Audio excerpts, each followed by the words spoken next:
సర్వశక్తిమంతుడవు సర్వోన్నతుడైన మా ప్రియ పరలోకపు తండ్రి, మీ ఘనమైన శ్రేష్టమైన నామాన్ని బట్టి వేలాది వందనాలు చెల్లిస్తూ ఉన్నాం.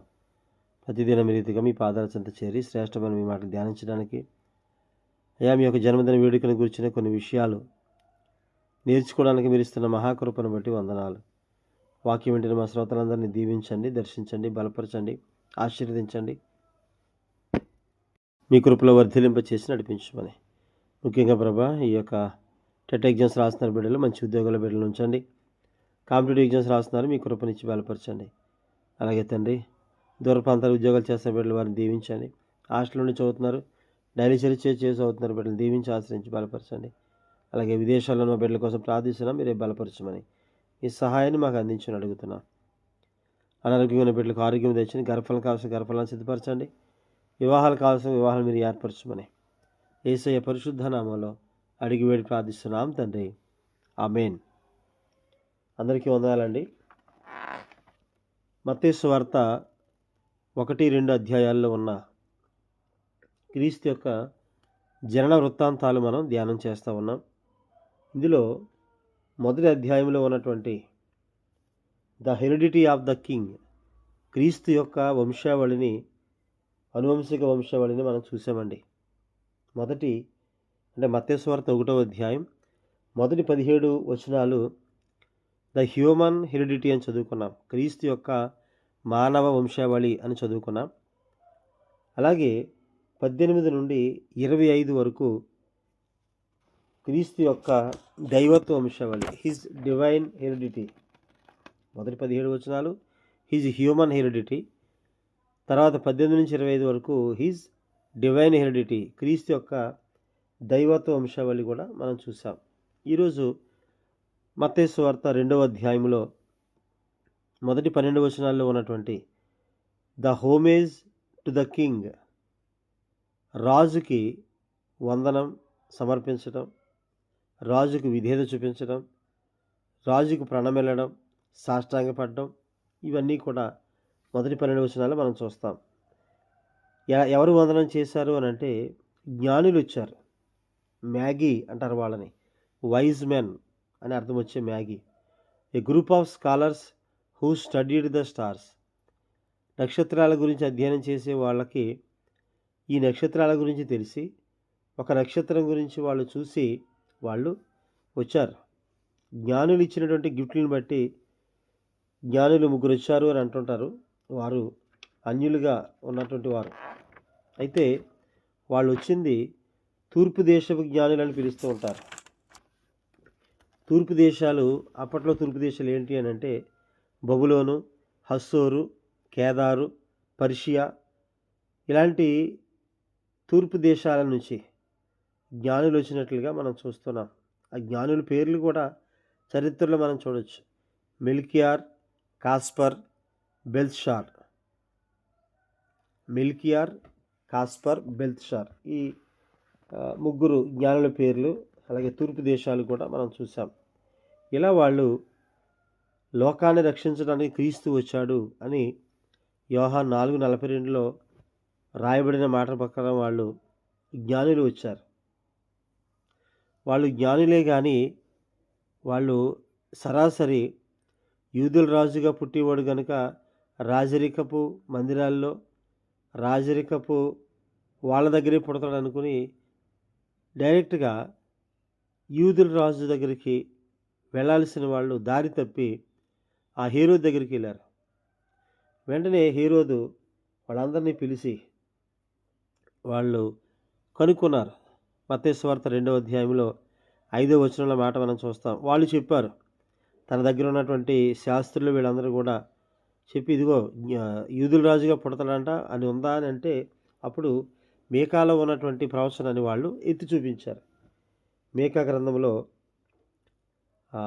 2వ అధ్యాయం 4-5 వచనాల్లో ఆ మాటలు మనం చూస్తాం. మీకా 5:2లో బెత్లెహేము ఎఫ్రాతా, యోదావారి కుటుంబంలో నీవు స్వల్పగ్రామైనను నా కొరకు ఇశ్రాయేలీయులను పరిపాలించువాడు, ఏలబోవాడు నీలో నుండి వచ్చును. పురాతన కాలం మొదలుకొని శాశ్వత కాలం ఆయన ప్రత్యక్షమగుచుండెను. ఆయన నిత్యుడు గనుక పురాతన కాలం మొదలుకొని, అంటే టైం స్టార్ట్ అయ్యేదానికి ముందు నుంచి మొదలుకొని ఆయన శాశ్వత కాలము ప్రత్యక్షమగుచుండెను, కనిపించుచుండే ఉండెను. ఆది కాండం మొదలుకొని మలాకి వరకు, అలాగే మరలా సువార్తలు మొదలుకొని చివరి వరకు కూడా ఆయన ప్రత్యక్షత అనేకులకు ఆయన అగుపరిచినట్లుగా మనం చూస్తాం. అయితే ఇక్కడ స్వల్ప గ్రామం అయినా కూడా, చిన్న గ్రామం అయినా కూడా ఏలబోయేటువంటి కాంకరర్, కింగ్, రాజు, ఆయన రాజుగా రాబోతున్నాడని అక్కడ చెప్పడం మనం చూస్తున్నాం. ఇశ్రాయేలుని ఏలబోవాడు నీ నుండి వస్తాడని చెప్పని. ఈ హేరోదు, మహాహేరోదు రాజుగా పిలువబడ్డాడు. రోమా ప్రభుత్వంలో మార్క్ యాంటోనీ ద్వారా అతను ఏర్పరచబడి సుమారుగా 9 మందిని పెళ్లి చేసుకుని తన రాజకీయం కోసం వాడుకున్నాడు. హేరోదు నిజంగా అతను యూదుడు కాదు, ఇదూమీయుడు. ఏశావు వంశానికి చెందినటువంటి ఇదూమీయుడిగా పిలువబడుతున్న హేరోదు. అయితే వాళ్ళు చెప్పారు కానీ వాళ్ళు నమ్మలేదు చాలామంది. అక్కడ వాళ్ళందరూ కూడా చూశారు కానీ వాళ్ళందరూ కూడా నమ్మలేదు. కానీ ఎవరు వెళ్ళారు అంటే జ్ఞానులు వెళ్ళారు.